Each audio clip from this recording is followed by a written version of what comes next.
I know, I'm hitting that monthly upload schedule, but this time I had a good excuse. Anyway, how have you all been? Practicing your ECS, hopefully. I'm glad you've come back for more, and I think you would be pleased to know that this is the fourth and final video where we talk about queries in some way. This one will be about observers, which are very, very similar to systems, but the only difference is that these systems are called automatically when something happens to an entity. Observers are quite useful, and they can be used in many different ways. If a player gets hit in a game and we decrease their health, we have to check if they die. Here's what it looks like. The player falls from a high place, we decrease their health from the health component, the observer looks at the player's health and is alerted, and runs a function when the player takes damage.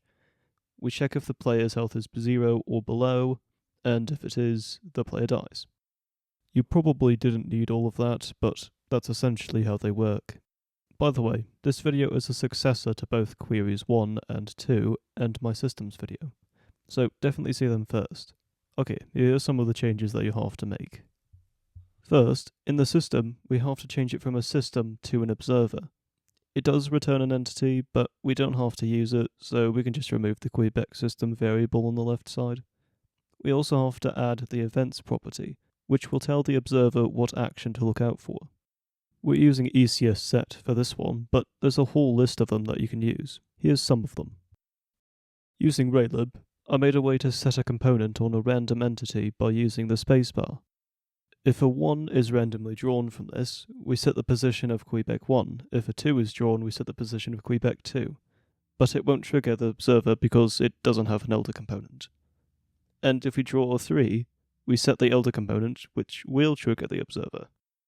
Well, I really don't change anything else. This is essentially the same as the last video, but I just say that a change is detected. That's all of the code for the observers, but there are a couple more things to mention. 1. Why is there a for loop if only one entity will be changed at a time? This is a good question that took a bit of digging, but there is one instance I found, where if you're looking to add a component to a bunch of entities at the same time, then the for loop will be iterated. That's a very rare instance though, and you don't need to worry about it. Put the for loop there anyway, just to be safe, I'd say. And 2. What if I only want to check a single entity? Well, since using a Okay, while I was editing, I actually found the proper way to do this. We have to use the flex keyword called ECS predicate equals as the first in a pair, and the entity you want to find is the second. It just means, is the entity you are querying right now Quebec 1? If either of those two things didn't make much sense, then you don't have to worry about it. Again, I'll be around on Discord if you need me. Anyway, that's it though. That is the entirety of observers.